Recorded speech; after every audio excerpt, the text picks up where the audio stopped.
Juan Ramón Rayo, ¿se puede o se debe regular el mercado de la vivienda? Hombre, poder se puede, por desgracia, pero no se debe. Al menos no se deben regular las condiciones esenciales del contrato y desde luego no se debe regular el precio. La escalada de precios que estamos viviendo en los últimos años del precio del alquiler en Madrid y en el conjunto de España, pero especialmente en Madrid, responde a una realidad muy específica y es a las dinámicas de oferta y de demanda. Hay más demanda de alojamiento, de vivienda, de habitación en Madrid y la oferta prácticamente no ha aumentado.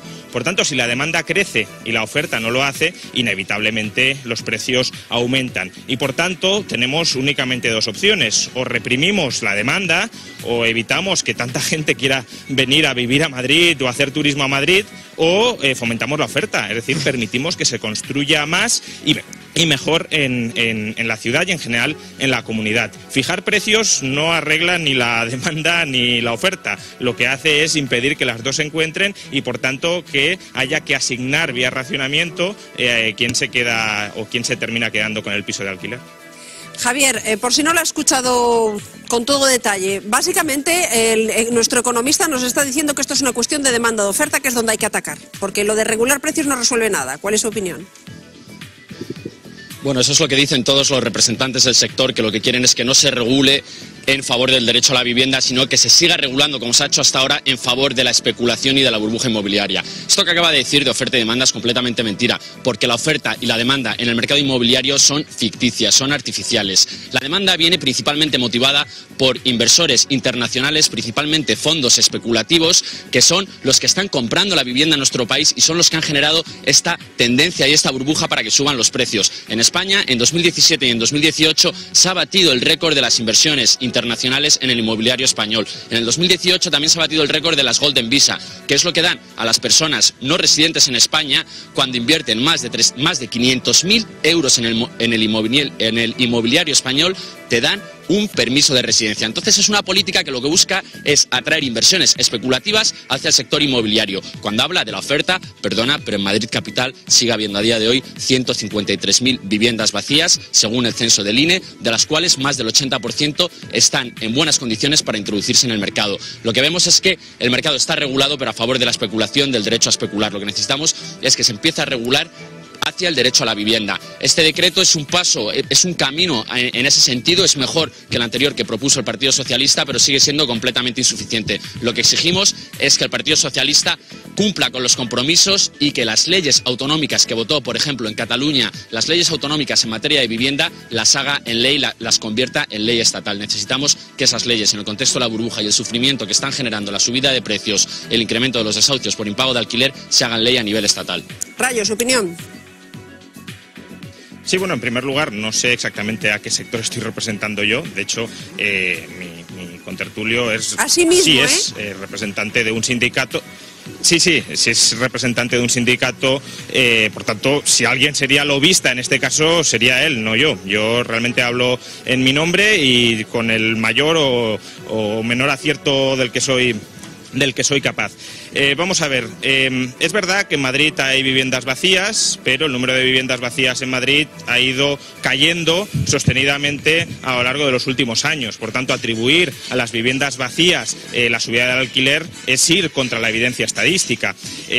Como ha dicho muy bien Javier, el número de viviendas vacías ronda las 150.000. El número de viviendas no principales, según el censo de la Comunidad de Madrid, son 280.000, menos del 10% del total de viviendas existentes en la comunidad. Pero es que en 2001 eran 600.000, el 25% del total. Por tanto, hace casi 20 años había el 25% de viviendas no principales, entre ellas viviendas vacías. Hoy tenemos menos del 10% y atribuimos la subida de alquileres a las viviendas vacías. Evidentemente no, cada vez hay menos viviendas vacías porque alquilarlas es más rentable. Luego, hablar de fondos especulativos que vienen aquí a comprar viviendas. Bueno, sí, vienen a comprar viviendas, pero ¿para qué? Para ponerlas en alquiler. Parece que no conocemos muy bien el funcionamiento de las SOCIMIs, que son estos fondos famosos que vienen a comprar viviendas. Las SOCIMIs compran viviendas para sacarlas al mercado del alquiler. De hecho, están obligadas a distribuir la renta a sus partícipes que colocan en alquiler. Y aún así, aunque nos pensáramos que las SOCIMIs son malísimas y que vienen a comprar viviendas a precio de oro para mantenerlas vacías, no sabemos muy bien hasta cuándo, para mantenerlas vacías, el porcentaje de viviendas en alquiler que manejan las SOCIMIs en España es del 3%. Atribuir a una restricción de la oferta del 3% la escalada de precios de los alquileres que estamos viendo ahora no tiene sentido. La realidad, ¿cuál es?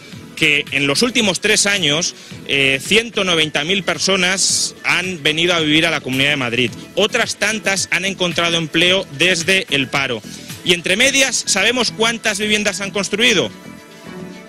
Yo no 30.000. Por tanto, si tienes 190.000 personas más y 30.000 oferta adicional, pues evidentemente subida de precios. Javier, ¿no lo comparte? Bueno, no, por supuesto, es que habla de las SOCIMIs, me hace gracia que defienda la función de las SOCIMIs, porque las SOCIMIs ahora mismo son paraísos fiscales que funcionan y operan en el inmobiliario español. Son sociedades que no pagan impuestos. Cuando vienen a este país, cuando introducen esta figura en el 2009, entre 2009 y 2012 no se crea ni una sola SOCIMI en este país. Ha sido a través de reformar su legislación en 2012 y convertirlas en pequeños paraísos fiscales que están operando aquí en nuestro país con una fiscalidad que no tienen otros sectores económicos y que por supuesto no tenemos las personas que empiezan a operar y empiezan a convertirse Blackstone, Goldman Sachs en los principales propietarios de vivienda de nuestro país, porque se genera esta inversión masiva de fondos especulativos hacia España. Blackstone es el principal propietario de vivienda en este país y lo ha hecho en 4 años. En 4 años se ha convertido en el principal propietario de vivienda. Por supuesto que no controlan más del 3% de la vivienda, como acaba de decir Juan. No hay datos exactos, es más del 3%, pero no vamos a entrar en esos debates. Juan, cuando yo te decía que te veía, que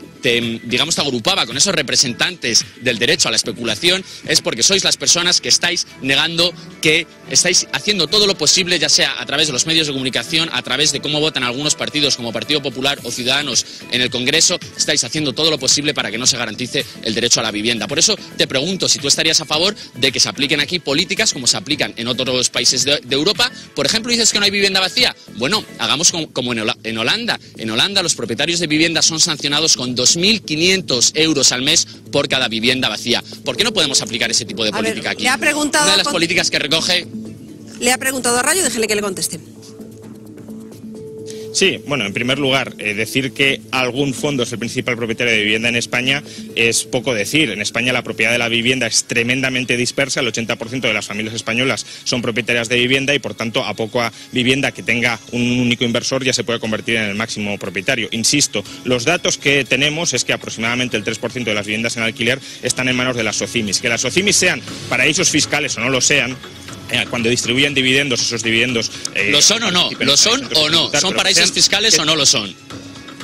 Pero que eso no influye en el precio de la vivienda, es otro debate. Podemos hablar de si hay que subir los impuestos en las inversiones, no, pero es otro debate, no tiene que ver con la vivienda. No, es que es fundamental, alquilar, porque es la causa de las subidas de los alquileres. Las SOCIMIs y los fondos buitres que se han convertido...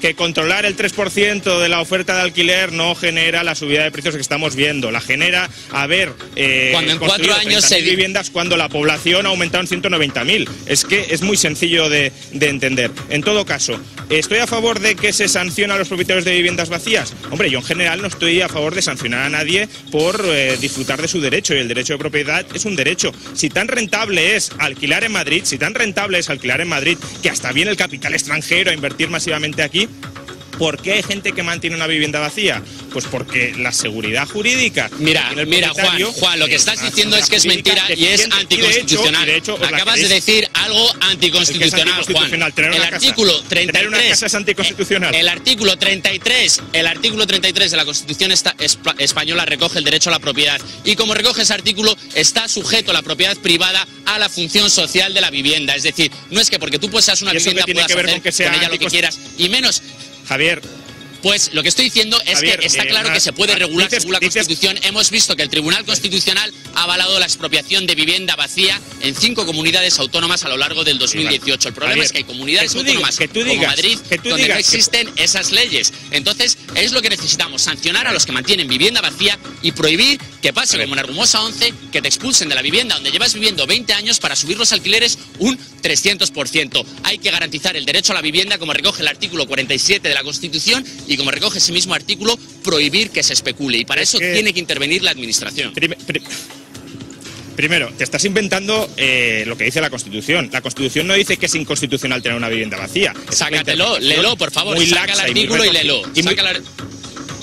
¿El artículo dice que es inconstitucional tener una vivienda vacía? Por favor, dice que dice lo que has dicho, que la vivienda está subordinada a la función social. De ahí a que interpretes que la función social impide tener una vivienda vacía, es una interpretación muy laxa que efectúas tú, desde luego, muy particular por tu parte. Algunas comunidades autónomas ya lo han ejecutado y de hecho lo han interpretado así y han dicho que esas viviendas se podrán expropiar cuando lleven 2 años vacías, avalado por el Tribunal Constitucional porque es constitucional.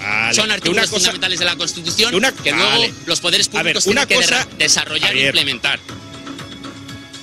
Javier, una cosa es que digas que expropiar viviendas vacías no es inconstitucional, que puede ser, por desgracia, en el ordenamiento jurídico español, y otra que me digas que tener una vivienda vacía es necesariamente inconstitucional. Eso es un disparate jurídico mayúsculo. En todo caso, no busquemos falsos culpables. Insisto, el número de viviendas no principales en Madrid durante los últimos 20 años ha caído. Cuando una familia se queda sin casa, hay responsables políticos y económicos. Y hay que señalarles, porque son los responsables de la miseria que está generando la burbuja inmobiliaria. Bueno, pues sí, hay que señalar quiénes son los culpables o los responsables de la burbuja para... Claro, es que si no es que no pasa nada, que todo será igual. Puede ser una estrategia discursiva inteligente, pero no es válida para llegar a una conclusión acertada. Pues insisto, les voy a pedir, el número de viviendas... Dime una política. Juan, dime una política construir viviendas que se deba impulsar para... Pero si eso es la burbuja, eso es el pinchazo desde 2008. En España se llegaron a construir más de 500.000 de viviendas al año. Las familias se endeudaron entre 2000 y 2006 más de un 200% y hemos visto lo que ha pasado en 2008. Somos de los países del mundo con más vivienda construida por habitante y somos uno de los países del mundo con más vivienda vacía. Un tercio de toda la vivienda vacía de Europa está Es que no es verdad, Javier. Entonces, claro, construir. De Madrid. Bueno, pues si quieres ponemos los datos. Le mandamos los datos al programa y vamos la semana que viene a Plató los dos. Sí, perfectamente. Aceptáis la propuesta y nosotros encantados de que lo hagáis. Traéis los datos y lo debatimos bien para enterarnos todos. Y cerramos el debate ya, porque simplemente se nos acaba el tiempo y porque si no nos perdemos. Sí, solo repetir el dato, porque tanto hablar de vivienda vacía, recordemos, en el año 2001, 600.000 viviendas no principales en Madrid. Año 2017, menos de 300.000. Las viviendas vacías no explican la evolución del precio de los alquileres. Lo explica la gente que quiere venir a vivir a Madrid, 190.000 personas más en los últimos 3 años y la nulidad de la construcción en Madrid. Es verdad que hasta 2008 se cometieron excesos en toda España de burbujismo masivo. Eso no significa que nunca más haya que volver a construir en ningún rincón de España y mucho menos que no haya que construir allí donde la gente quiere ir a vivir a Madrid, a vivir, que es en la Comunidad de Madrid. Por tanto, seguir buscando un falso culpable, las viviendas vacías, que han caído a más de la mitad en los últimos 15 años, es desviar el debate.